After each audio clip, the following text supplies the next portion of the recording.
जयपुर विधायक ललित मीणा के पिता हेमराज मीणा ने बड़ा बयान दिया है।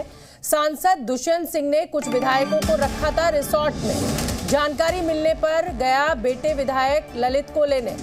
वसुंधरा राजे के बेटे दुष्यंत के ऊपर यह आरोप लगाए। कुछ विधायकों को रिसोर्ट में रखा है। ललित मीणा के पिता ने ये आरोप लगाए हैं। तो मैं फटाफट रुक कर लेती हूँ शशि मोहन का। शशि मोहन, इस खबर को कैसे समझा जाए? क्या ये खबर सच है? क्योंकि वसुंधरा राजे, ये तो बिल्कुल सही बात है कि वसुंधरा राजे की टी पार्टी में 70 के करीब विधायक पहुंचे। कहीं ना कहीं उन्होंने अपना शक्ति प्रदर्शन कर दिया है। लेकिन क्या वसुंधरा राजे के बेटे रिसोर्ट में रख रहे हैं विधायकों को? यह आरोप सही है? देखिए, आरोप है, इसकी सच्चाई परखनी होगी। लेकिन ये भी तय बात है कि 70 विधायक अभी वसुंधरा राजे से नहीं मिले हैं। तकरीबन 33 से 35 के आसपास विधायक उनसे मिलकर के आए, उनका आभार जता करके आए, क्योंकि उन्होंने चुनाव के दौरान 60 चुनावी सभाएं की थी। शशि, आप बस 10 सेकंड के लिए रुक जाइए। मैं जरा सुनवा देती हूँ। पहले जो आरोप लगाया गया है वो सुनवा देती हूँ, फिर मैं आपके पास आ रही हूँ जवाब के लिए। वो मिलने गया था, तो फिर वो कार्यालय में मिलने उसको एक विधायक ने मना कर दिया कि वहाँ मिलने मत जा। तो मेरी जानकारी में आया कि तो फिर मैंने कहा भाई कार्यालय तो जाएंगे। तो मैं जाके लेने गया, उसको जाके ले आया। और कुछ लोगों ने व्यवधान किया। 10-5 लोग वहाँ खड़े थे कि वो हम नहीं जाने देंगे। फिर क्या था, फिर मैं उसको ले आया। मेरे साथ भी 10-5 जने थे, मैं लेके आ गया उसको। कहाँ गए थे, कहाँ लेने गए थे आप? कहाँ? वो एक रिसोर्ट है अपना राजस्थान वाला रिसोर्ट था, उसमें थे। हेमराज जी, ये इशू क्या था? कितने विधायक वहाँ थे? किसने रोक रखा था? किसके बुलावे पे गए थे? नीचे करा टाइम से ऊपर ही कर टाइम से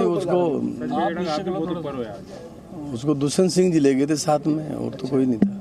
मैडम के बेटे दुष्यंत सिंह जी ले गए थे। आप जब लेकर आना चाह रहे थे, रोका कौन से विधायक ने रोका? वही एक अपने कंवरलाल एक विधायक था, उसने रोका था उनको। मारपीट भी की क्या? मारपीट क्या, वही लड़ाई झगड़े में उतारू था। तो वो क्या, क्यों रोकना चाह रहे थे? क्या बात क्या हुई थी? मतलब क्या कह रहे थे वो? कमललाल क्या कह रहे थे? कमललाल मीणा क्या कह रहे थे? कमललाल ही कह रहे थे कि वो दुष्यंत सिंह जी ने बात करो, फिर ले जाओ इनको। दुष्यंत सिंह जी ने फोन नहीं उठाया, मैंने उनको फोन करा, जो नहीं उठाया। तो शशि मोहन, यहाँ ललित मीणा के जो पिता हैं, माफ कीजिए, वो तो साफ साफ कह रहे हैं कि साहब दुष्यंत सिंह जो है वसुंधरा राजे के पुत्र, वही लेके गए थे।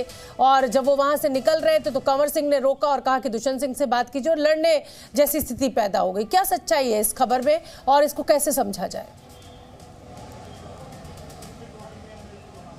देखिए, इसमें कोई दो राय नहीं है कि हेमराज मीणा अपने पुत्र ललित मीणा से मिलने गए थे। अब वो उनसे मिलने गए थे या लेने गए थे, ये बात अलग है। और अब तक हेमराज मीणा मीडिया के सामने नहीं आ रहे थे। लेकिन अब जब वसुंधरा राजे दिल्ली पहुंची है तो हेमराज मीणा सामने आकर के सारी बात कह रहे हैं। वो कंवरलाल मीणा पर भी आरोप लगा रहे हैं कि कंवरलाल मीणा ने रोका, दुर्व्यवहार करने की कोशिश की और उन्होंने दुष्यंत सिंह का नाम लिया। लेकिन दुष्यंत सिंह का पक्ष अभी तक इस मामले में नहीं आया है।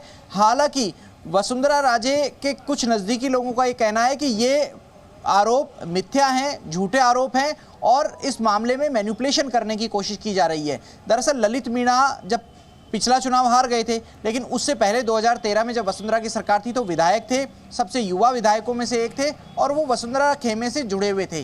संभवतः हो सकता है कंवरलाल मीणा के साथ इसी कारण संपर्क में रहे हों। दुष्यंत सिंह और हेमराज मीणा की पुरानी अदावत रही है। कहा जाता है कि दुष्यंत सिंह खुद हेमराज मीणा को पसंद नहीं करते थे और जिला अध्यक्ष थे वो बारा के, और उनको बाहर करना चाहते थे और इसीलिए उनको प्रदेश उपाध्यक्ष बनवाया गया।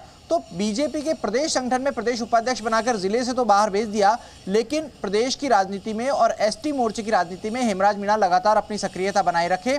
हेमराज मीणा खुद विधायक रहे हैं, इसलिए एक विधायक की अहमियत ऐसे समय में जानते हैं जब मुख्यमंत्री तय होना है।